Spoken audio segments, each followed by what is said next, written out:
Maintenant, on connaît le François Martin, qui est le géopolitologue, qui est auteur de plusieurs ouvrages. On a eu Le temps des fractures, le tout dernier, là maintenant, que j'ai ici, qui est La France dans le chaos du monde, toujours aux éditions Jean-Cyril Godefroy.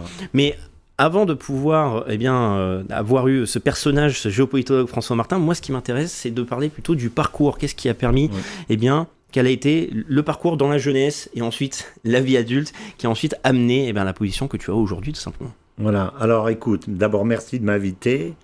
Moi j'ai une caractéristique qui dépasse toutes les autres, c'est l'international. Ça dépasse tout, puisque je suis né à l'étranger, je suis né au Congo, je suis blanc mais je suis congolais, j'ai même droit à la nationalité congolaise. J'ai vécu au Sénégal, j'ai vécu au Maroc, j'ai fait mes études au lycée français de Madrid. Après, j'ai fait l'ESSEC. J'ai fait ensuite ma coopération à Rio, au Brésil. Donc, je parle espagnol, portugais, italien, après anglais, un peu l'arabe. Et puis, après, j'ai fait 40 ans de commerce international où j'ai voyagé pendant 30% de mon temps sur une centaine de pays. Donc, je crois que lorsque je suis venu à la géopolitique avec mon premier livre, je pense que j'ai fait une place assez facilement dans ce monde un petit peu, pas fermé, mais pas très large finalement, parce que j'ai amené une expérience de terrain qui n'était pas le cas de beaucoup de gens, sauf les militaires qui avaient voyagé, ou bien... mais moi j'ai amené ça. Et en plus, ma famille, ce sont des gens qui sont des gens de l'international aussi, tous, puisque sur 2 générations avant moi, la génération de mon père et de tous mes oncles et mes 2 grands-pères, je n'ai que des ingénieurs des ponts, qu'on appelait des ponts colos à l'époque, qu'on envoyait dans les colonies pour les routes, les ponts, les barrages, etc. Donc du côté de ma mère, ça a été en Indochine, ma mère est née à Hanoï, ensuite en Algérie, ensuite au Maroc. Et mon grand-père a été directeur des travaux publics du Maroc, ce qui en faisait le 3e personnage de l'État, derrière le gouverneur et le roi. Donc ça veut bien dire qu'à l'époque, on considérait que toute l'infrastructure des routes et des ponts était la priorité des priorités pour le développement. On l'a oublié, mais à l'époque, c'était le cas. Et du côté de mon grand-père paternel, donc c'était en Algérie, donc mon père a passé toute sa jeunesse en Algérie et mon grand-père s'occupait de barrages essentiellement dans le sud algérien. Donc depuis que je suis né, je n'entends que des récits, des choses sur l'international, et je rajoute que tous mes oncles sont tous des poncolos et ma mère et toutes mes tantes sont des filles et des femmes de poncolos. D'accord. Donc j'ai baigné, je suis pas tombé dans la marmite de l'international quand j'étais petit, je dirais je suis né dans la marmite. Voilà. Donc ça c'est ma caractéristique principale. Voilà. Et c'était quoi comme commerce international ? Alors j'ai fait du commerce de l'alimentaire, ce qui est une matière absolument extraordinaire parce que quand tu vends de l'alimentation, tu touches véritablement aux habitudes des gens les plus naturelles et les plus intimes, je dirais. Tu vois ? Donc, j'ai commencé par le trading du sucre pour un groupe qui s'appelait la SCOA, qui était un concurrent, enfin, mon département était un concurrent de Sucres et Denrées, de trucs comme ça. Donc, on faisait 1 million de tonnes de sucre par an, ou quelque chose comme ça, ce qui n'était pas trop mal. Et après, on a fermé parce que le groupe SCOA a eu des difficultés, donc j'ai changé. Mais à cette époque-là, j'ai été responsable du développement. Donc, nous étions les agents de Béguincet, Général Sucrière, surtout le sucre en morceaux qui se vendait beaucoup sur le Nigeria. Donc j'ai commencé sur le Nigeria. Première fois où je suis arrivé au-dessus du Nigeria, j'ai vu 300 bateaux par le hublot de l'avion qui attendaient devant le port depuis 1 an. Et dans le maritime, il y a quelque chose qu'on appelle les surestaries. C'est-à-dire que quand tu arrives dans un port, le port est supposé te donner une entrée au port dans les 24 heures. Okay. S'il ne te donne pas, le port te paye. Toi, tu es l'armateur, tu arrives et le port ne peut pas te laisser la place, donc tu attends, mais le port te paye la location de ton bateau. Et sur un bateau de ciment, ça coûtait ça coûtait $6 000 par jour, facile par jour. Et ces bateaux attendaient depuis 1 an. Donc tu avais 300 bateaux qui attendaient depuis 1 an. Donc ça veut dire que le port payait des fortunes absolues à ces bateaux-là, dont les armateurs reversaient évidemment sans doute la moitié ou plus aux autorités portuaires, aux ministres, etc. Je me suis aperçu que dans le commerce international et dans la politique en général, le pognon était quand même premier, puisque évidemment, les autorités portuaires, le ministre, le président, etc., avaient acheté tout ce ciment en même temps, de façon à générer une situation de blocage qui permettait de piller les ressources de leur propre État pour s'enrichir, pour se faire verser des commissions. Ça, c'est la première chose que j'ai vue. Et ensuite, j'ai débarqué à Lagos. Je me suis promené dans la rue et la première chose que j'ai vue, c'est que les gens, dans la rue principale de Lagos, les gens s'écartaient à gauche et à droite parce qu'il y avait un pauvre mec qui était mort. Il y avait donc un Maccabée qui était au milieu de la rue et que les gens passaient de côté droite. Personne n'osait ni le toucher ni le signaler parce qu'il se serait fait ramasser par la police qui leur aurait extorqué je ne sais pas combien de Naira en les accusant de vouloir se débarrasser du type parce qu'ils étaient impliqués dans son assassinat, ce qui était évidemment complètement faux. Mais je me suis aperçu que la vie n'avait pas forcément la même valeur dans tous les pays où on allait. Donc voilà. Donc j'ai fait ça. Et après, j'ai été chargé, puisque j'avais fait un stage avant dans ce pays-là, de vendre des bouées d'amarrage pour les pétroliers. Donc je ne savais pas ce que c'était une bouée d'amarrage. J'ai été reçu par un type qui m'a dit, écoutez, vous allez vendre des bouées d'amarrage aux pétroliers. J'ai dit, bon, ben ok, très bien. Montrez-moi ce que c'est qu'une bouée d'amarrage. Donc il m'a montré un plan d'une bouée. Donc je suis allé... j'ai rien vendu du tout, mais enfin, j'ai fait un voyage extraordinaire. Donc voilà, donc j'ai fait ça. Est-ce qu'il y a eu un petit crochet vers le détroit d'Ormuz, vu que là c'est au cœur de l'actualité? Alors, à l'époque, non, mais comme j'étais responsable du développement dans cette boîte, une fois qu'on a bien investi l'Afrique, et quand je dis l'Afrique, je dis essentiellement Afrique de l'Ouest, Afrique centrale, mais tous les pays où on était implantés, on m'a dit, bah, tu vas au Moyen-Orient. Donc j'ai pris ma valoche, j'ai débarqué au Moyen-Orient, et puis j'ai cherché des clients. Alors d'abord j'ai été sur le côté de Jeddah, et au Jeddah, tous les clients que j'ai rencontrés, c'était tous des Hadramis, c'est-à-dire l'Hadramaout, c'est la grande montagne qui sépare d'un côté le sultanat d'Oman et de l'autre côté le Yémen. Okay. Donc c'est des Hadramis, c'est tous des Yéménites en fait. Donc je me suis aperçu que dans ce pays, d'abord, qui a fait une réussite tout à fait extraordinaire, qui était l'Arabie Saoudite, ne serait-ce à cette époque, puisqu'elle est partie de la tente et du chameau, et a véritablement construit quelque chose avec des personnes extrêmement intelligentes et cultivées, etc. À l'époque, c'était pas les Saoudiens qui bossaient, ils faisaient bosser les étrangers, ce qui est déjà une qualité intéressante, et c'est donc ils faisaient bosser les Yéménites, qui étaient considérés comme les types les meilleurs. Donc déjà, quand on parle des Yéménites aujourd'hui, on parle des Houthis d'aujourd'hui, on voit des types là qui crient en arabe et qui font des... En fait, c'est des types extrêmement doués, extrêmement fins, extrêmement intelligents, et les appels d'offres au Yémen étaient parmi les plus complexes qui puissent exister. D'accord. Et ensuite, je suis allé à Dammam de l'autre côté, Dammam, Al-Khobar, Bahreïn, Koweït, etc. Et là, de l'autre côté, c'était presque tous des Iraniens. Donc, je me suis aperçu que dans le domaine qui était le mien, qui était le commerce des denrées, c'était les Yéménites et les Iraniens qui tenaient tout le marché pour le compte de leurs patrons saoudiens qui, eux, venaient à 8h du soir pour relever les compteurs et qui faisaient essentiellement qui étaient les propriétaires de la boîte, quoi. Donc je suis arrivé là-bas, puis j'ai essayé de trouver des contacts, mais quand tu fais ça, tu es obligé de t'intéresser très profondément aux gens que tu as en face de toi, parce que sinon, personne ne te reçoit jamais, et surtout, personne ne t'achète, donc il faut arriver à comprendre. Et d'ailleurs, j'ai une histoire comme ça assez drôle, c'est que le premier type que j'ai rencontré, il s'appelait Darwish, il m'a fait venir une première fois, on a discuté, et au dernier moment, il m'a dit « Ah ben non, ça va pas », il n'a pas acheté. Je suis revenu le mois suivant, il n'a pas acheté. Troisième fois, il n'a pas acheté. Et le quatrième, il m'a acheté.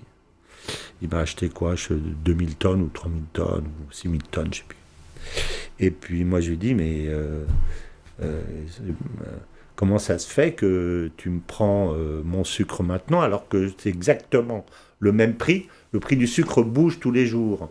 Mais seulement ce qui compte, c'est la prime que tu factures au-dessus du prix de la bourse.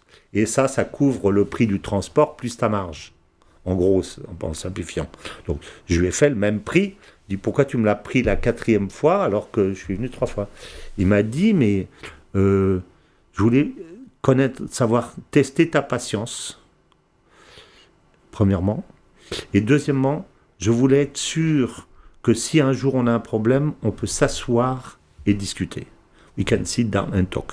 Donc la taille de ma boîte ne l'intéressait pas. Ce qui l'intéresse, c'était ma moralité des affaires et ma bonne éducation et ma qualité, ma capacité à ne pas m'énerver, à dire bon ben finalement, etc. Donc on a fait l'affaire. Et du coup après, j'ai travaillé avec les autres puisque c'est comme le supermarché, quand tu vends à l'un, les autres t'achètent, si tu ne vends pas au premier. Donc j'étais voir les autres, et quand j'étais travailler avec les autres, tout le monde s'est marré en me disant, t'as vendu à Darwish, il est blacklisté par tout le marché. Personne ne veut travailler avec lui parce qu'il a planté un certain nombre de fournisseurs. Donc en fait, t'as bossé avec le mec avec lequel personne ne veut. Donc le mec, il m'a promené pendant 3 mois pour m'acheter du sucre à moi, alors que lui, personne ne voulait travailler avec lui. Bon, voilà. Ma première expérience. Donc, j'étais, à ce moment-là, à Alcobar. J'étais en face pas très loin du détroit d'Ormuz, enfin un peu plus haut, mais ça doit être pas loin de l'île de Cargue. En fait, j'étais en face. Donc, j'ai vu... et ça, c'était donc au début des années 80. Ok. Et je sentais déjà à cette époque que c'était une situation qui était absolument malsaine parce qu'on voyait toute cette côte d'Hammam et puis ensuite à Bahreïn, t'as Koweït d'abord et puis t'avais tout ça, alors que en face, si tu veux, t'avais un pays qui était en guerre entre l'Iran et l'Irak, avec des gens qui crevaient de faim, qui souffraient beaucoup, etc.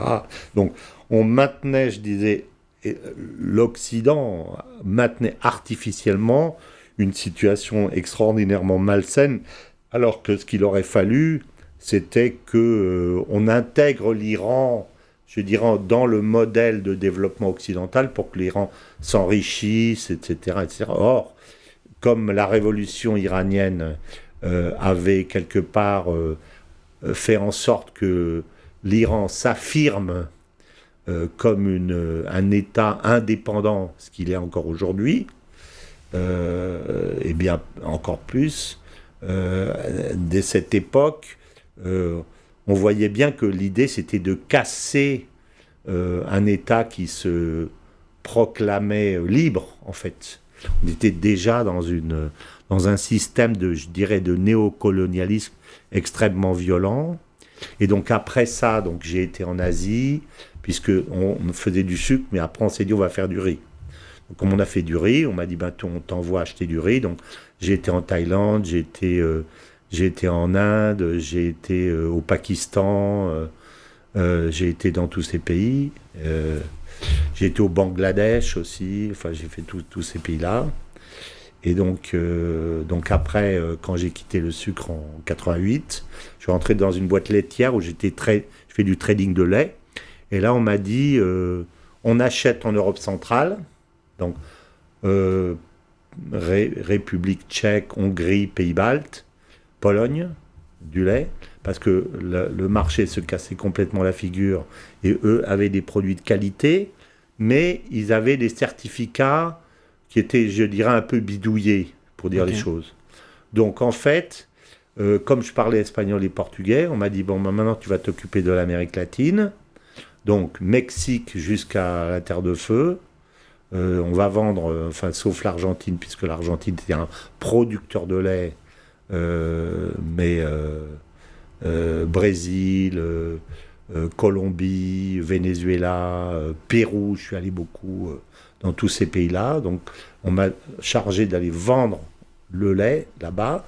Donc je vendais du lait français, du lait en poudre, et j'ai été acheter du lait Donc j'ai fait toutes les laiteries polonaises, baltes, etc., avec mes clients d'Amérique latine, parce que eux ne croyaient pas à la validité des certificats. Par contre, ils voulaient, de leurs propres yeux, examiner la propreté, l'état des machines, la qualité de fabrication, pour savoir si eux-mêmes pouvaient agréer les usines. Donc, du coup, j'ai assisté en direct à la chute du mur, entre 88 et 80, à la dégradation totale des économies de ces pays,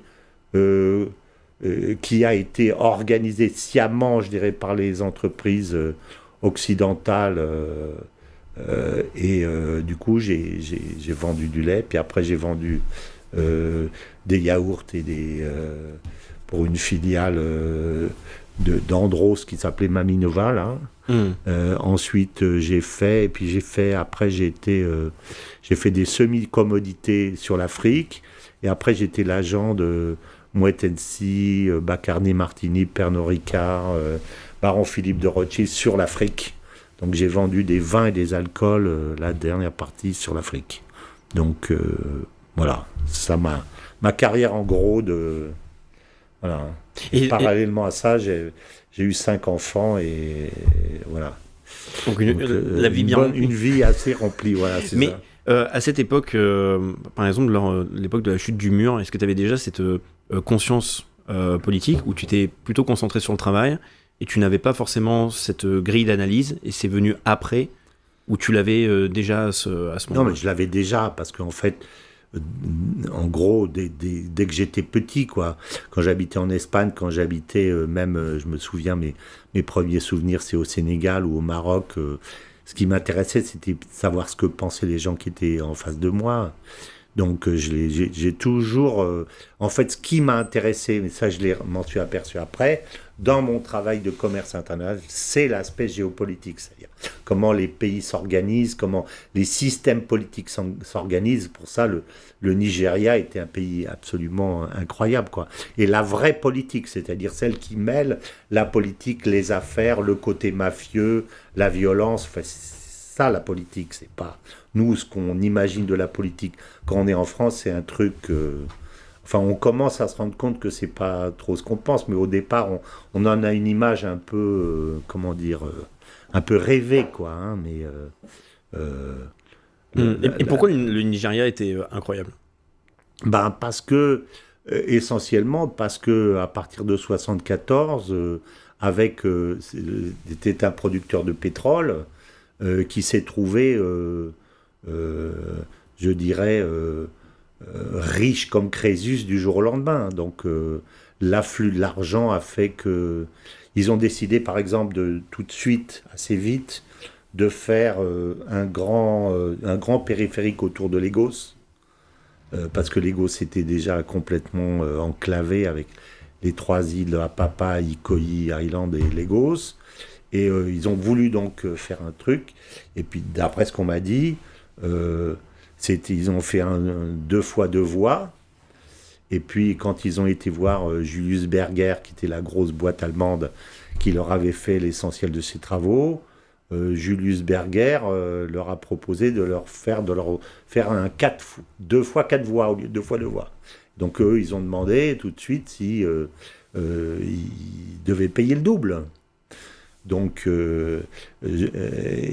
en fait, ce sont les Nigérians eux-mêmes à l'époque qui se sont organisés pour piller leur propre État, de façon à ce que les rétrocommissions ensuite leur soient versées. D'ailleurs, j'ai compris à l'époque, si on va un peu là-dedans, qu'une des façons de s'enrichir les plus extraordinaires, il y en a plusieurs, hein, mais il y en a une en particulier qui est tout à fait extraordinaire, c'est le jeu sur la valeur de la monnaie. Ça, les gens ne comprennent pas ça. Mais l'important, c'est qu'il y ait une inflation la plus importante possible. Ça, c'est le plus important. Et l'autre chose qui est importante, c'est qu'on conserve au niveau de la Banque centrale un taux officiel qui soit très éloigné du taux réel que donne l'inflation. Okay. Et là, dans l'état actuel... au début de l'époque où j'étais au Nigeria, la valeur de la Naira, c'était 1 Naira pour $1. D'accord. Bon. Mais la taux réelle, c'était 10 Naira pour $1. Donc normalement, pour acheter $1 au Nigeria, il fallait payer 10 Naira. Mais seulement si tu étais un copain de la Banque centrale, ou si tu avais suffisamment bakchiché les patrons de la Banque centrale, pour 1 million de Naira, tu n'étais pas obligé de verser 10 millions de Naira pour avoir $1 million, mais 1 million de Naira. C'est-à-dire que tu avais la possibilité d'acheter des marchandises pour l'importation 10 fois moins cher que ce que normalement tu aurais dû faire. C'est énorme. C'est gigantesque. Et là, tu n'avais qu'un rapport de 1 à 10. Alors imagine-toi des pays comme le Venezuela ou Cuba, où tu peux avoir des différences de l'ordre de 1 à 50 ou de 1 à 100. T'imagines ce qu'on se met dans la poche dans le marché noir. Le marché noir, la façon la plus extraordinaire de s'enrichir, c'est la guerre. Et ça, j'en ai eu un exemple pendant la guerre civile en Angola, puisque c'est un pays où j'ai beaucoup été. Mais la deuxième, c'est véritablement le marché noir. Et bien, ce que faisaient les Nigérians, c'est que, ça c'était surtout les sociétés indiennes au Nigeria, elles achetaient des quantités astronomiques de dollars par la Banque centrale, donc le pays se faisait piller lui-même de ces dollars, mais comme il en avait une pléthore à cause de l'augmentation extraordinaire du prix du pétrole, donc ils bakchichaient la Banque centrale, et ils achetaient des marchandises, et le Nigeria achetait à l'époque, pour sa propre consommation, 100 000 tonnes de sucre par an. Et pendant toutes ces années-là, ils ont importé 700 000 tonnes de sucre par an. C'est-à-dire, c'était tellement bon marché par rapport à leurs besoins qu'ils vendaient 100 000 tonnes par an et ils réexportaient à travers les frontières en haut du Nigeria, sur le Niger, sur le Mali, sur le Soudan, dans toute l'Afrique. Toute l'Afrique achetait le sucre par l'intermédiaire du Nigeria. C'est pour ça que nous, on y était et qu'on vendait à ces commerçants par un système je dirais, totalement de pillage économique, quoi. Mais ça existe encore aujourd'hui, ou c'était à une période où c'était le Far West avant Internet? Ça a été vraiment le Far West à l'époque, ouais. Ça a été vraiment le Far West. Et alors, le truc, c'est que tous ces commerçants nigérians qui faisaient des fortunes, qu'est-ce qu'ils faisaient? Ils payaient, du coup, on savait que tel commerçant était en cheville avec tel homme politique. Parce que quand tu es un homme politique, l'essentiel de ton travail, ça consiste à acheter les voix et les groupes de pression pour qu'ils appuient ta candidature à toi. Donc, tu avais l'importation qui sourçait l'argent, et puis tu avais surtout des binômes qui étaient les grands commerçants, qui étaient surtout les Aladji du nord du Nigeria, ceux qui organisaient la contrebande vers l'étranger, et puis les hommes politiques derrière qui recevaient l'argent et qui achetaient les aides. Voilà comment fonctionne un système. Donc pour moi, un système politique n'a pas forcément le même prémisse d'organisation, et ça marche encore comme ça aujourd'hui, hein, c'est évident.